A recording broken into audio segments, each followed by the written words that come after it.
नमस्कार दोस्तों, मैं सुनील छैला बिहारी आपको प्रणाम करता हूं और आज बहुत दिनों के बाद आया हूं आपके बीच। थोड़ी रिकॉर्डिंग में व्यस्त था, होली वगैरह की रिकॉर्डिंग में। लेकिन कल ऐसी घटना घटी, कल ऐसा न्यूज़ आया कि अपने आप को रोक नहीं पाया।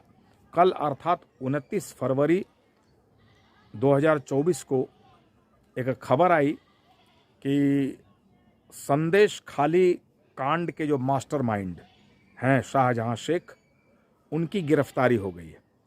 मुझे ऐसा लगता है कि संदेश खाली के बारे में आप लोग जानते होंगे। यह पश्चिम बंगाल में है, कुछ लोग उसको बंगाल भी कहते हैं, माने कोलकाता के आसपास, जहाँ पे टीएमसी की सरकार है, ममता बनर्जी जी मुख्यमंत्री हैं। उन्हीं की पार्टी के ये व्यक्ति हैं शाहजहां शेख। और संदेश खाली शायद कोलकाता से 25 किलोमीटर के दायरे में है। सबसे पहली बार यह घटना तब उजागर हुई जब 5 जनवरी को कुछ ईडी के अधिकारी, कुछ ईडी के ऑफिसर्स उनके घर पे गए थे रेड मारने। तो उनके ऊपर हमला किया गया, बहुत बड़े पैमाने पर हमला किया गया। लोगों का सर फोड़ दिया गया, गाड़ी का शीशा तोड़ दिया गया, सबको दौड़ा दौड़ा के पीटा गया। तो इसके बाद वहाँ पर नेशनल जो न्यूज़ चैनल का कैमरा वहाँ जाना शुरू हुआ। इस कांड को लेके बीजेपी वालों ने इसको मुद्दा बना दिया। और जब कैमरे का वहाँ आना जाना शुरू हुआ, पुलिस की शिथिलता तो थी पहले भी और बाद में भी शिथिलता ही रही, लेकिन जब कैमरा देख के वहाँ की महिलाओं ने कहना शुरू किया कि ये जो आदमी है जिसका नाम है शाहजहां शेख, यह आतताई है, गुंडा है, मवाली है, महिलाओं को परेशान करता है, हम लोगों के घर में यहाँ खबर भिजवाता है कि रात के 12 बजे ऑफिस में आना है और उसमें सबको बुलाया जाता है, उसमें सुंदर सुंदर लड़कियों के साथ बदतमीजियाँ होती है और हम लोगों को उनको खुश करना पड़ता है, अन्यथा हमारा यहाँ रहना मुश्किल हो जाएगा। लोगों ने पूछा कि आप किस पार्टी के हैं, तो उन्होंने कहा कि यहाँ दूसरी पार्टी है ही नहीं, टीएमसी के अलावा यहाँ कोई पार्टी नहीं है, क्योंकि किसी की इतनी ज़रूरत नहीं है कि उस आदमी का विरोध कर सके, टीएमसी का विरोध कर सके।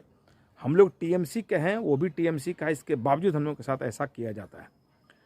उसके बाद फिर कैमरा देख के महिलाओं में हिम्मत आई और वो ऐसे मुंह ढक ढक के बोलती थी, क्योंकि उन लोगों का कहना था कि हम लोग का जीवन खतरे में है। फिर कुछ महिलाओं ने यह भी कहना शुरू किया कि हमारी ज़मीनों को हड़प लिया गया है, हमारी ज़मीन हड़प कर उसमें तालाब बना दिया गया है, मछली पालन होता है, खेत ज़मीन सब। इतना उनका वर्चस्व उस व्यक्ति का रहा, उनका तो नहीं कहना चाहिए, मेरे मुंह से निकल गया, क्योंकि मैं ज़्यादातर लोगों को उनका ही कहता हूँ। इतना उस व्यक्ति का वर्चस्व रहा है कि कोई उस व्यक्ति के खिलाफ में बात नहीं कर सकता है। जब बीजेपी ने इसको मुद्दा बनाया, फिर बहुत हंगामा शुरू हुआ, लेकिन सरकार के कानों में जू तक नहीं रेंगी, पुलिस बिल्कुल शिथिल पड़ी रही। मामला हाईकोर्ट में गया, क्योंकि पुलिस ने वहाँ कह दिया था कि इनकी गिरफ्तारी पे स्टे ऑर्डर है। जब हाईकोर्ट से फटकार मिली कि कोई स्टे ऑर्डर नहीं है, आप लोग शिथिलता दिखला रहे हैं, आप लोग इसको जल्दी से जल्दी गिरफ्तार कीजिए, बहुत फजीहत होने के बाद कल यानी कि 29 फरवरी 2024 को 55 दिनों के बाद पुलिस ने गिरफ्तार किया। अब इसमें भी एक चाल है, अगर गिरफ्तारी ईडी के द्वारा की जाती तो ज़्यादा अच्छा होता, क्योंकि ईडी जब कड़ाई करती तो वो सारा कुछ मामला उगल देता और उसके बाद सरकार की पोल खुलती कि इसमें कितने लोग इन्वॉल्व हैं। लेकिन अभी पुलिस ने अपने रिमांड में लिया है और कोर्ट से उन्होंने 14 दिन का मांगा था, उनको 10 दिन का मिला है। तो एक हिसाब से वो सेफ कस्टडी में चले गए, क्योंकि वहाँ की जो पुलिस है वो तो सरकार की चमचागिरी करती है, और तो वहाँ पर भी वो सेफ है। और कल जो टीवी में जो हम लोगों ने अकड़, मतलब उनकी अकड़ को जो देखा, उस व्यक्ति में जो अकड़ थी, मतलब कहीं से उस व्यक्ति को पश्चाताप नहीं है और कहीं से ग्लानि नहीं है, बल्कि उस व्यक्ति को मालूम है कि कुछ नहीं होगा, हम सरकार के आदमी, हम फिर से छूट जाएंगे और फिर वही करेंगे। महिलाएं वहाँ कल मिठाइयाँ बांट रही थी। अब इसका परिणाम क्या होगा भगवान जाने। लेकिन एक शुरुआत हुई, मिठाई बँट रही है, लोगों में खुशी है, एक शुरुआत हुई है, एक आशा की किरण जगी है कि अब कुछ अच्छा होगा। पता यह चला है कि 2000 के आसपास, यानी ईस्वी सन 2000 के आसपास वह व्यक्ति बांग्लादेश से आया, यहाँ पर मजदूरी करता था और मजदूरी करते करते कई तरह की मजदूरियाँ किया, लेकिन मजदूरी करते करते मजदूरियों का एक यूनियन बनाया, नेतागिरी करने लग गया और उस टाइम जो सरकार थी कम्युनिस्ट पार्टी की वहाँ पर, उसमें वो शामिल हो गए। उसके बाद सरकार के संरक्षण में उस व्यक्ति ने घोटालों की शुरुआत की और धीरे धीरे करके बहुत पैसा बना लिया।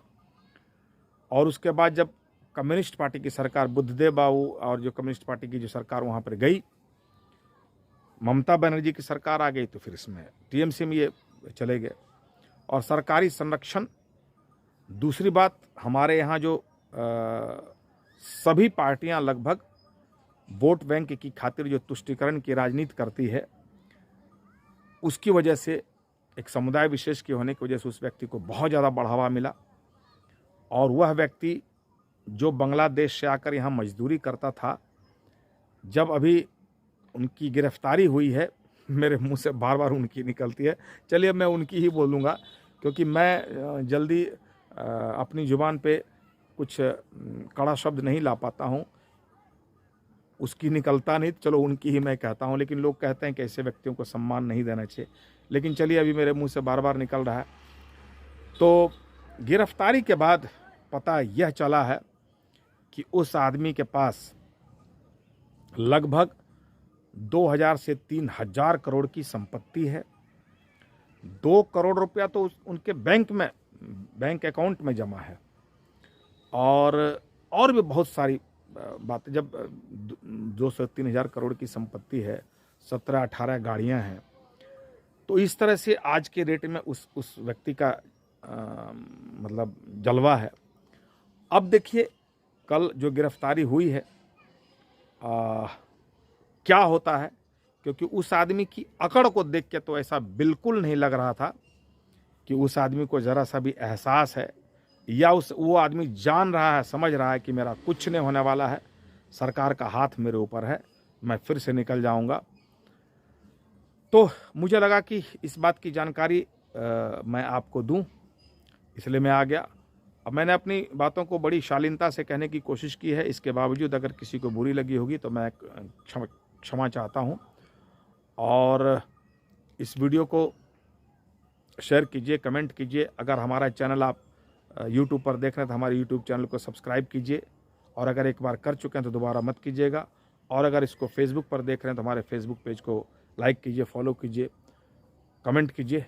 बहुत बहुत धन्यवाद। एक और खबर है जिसको मैं दूसरे वीडियो में बताऊंगा। बहुत बहुत धन्यवाद। जय हिंद।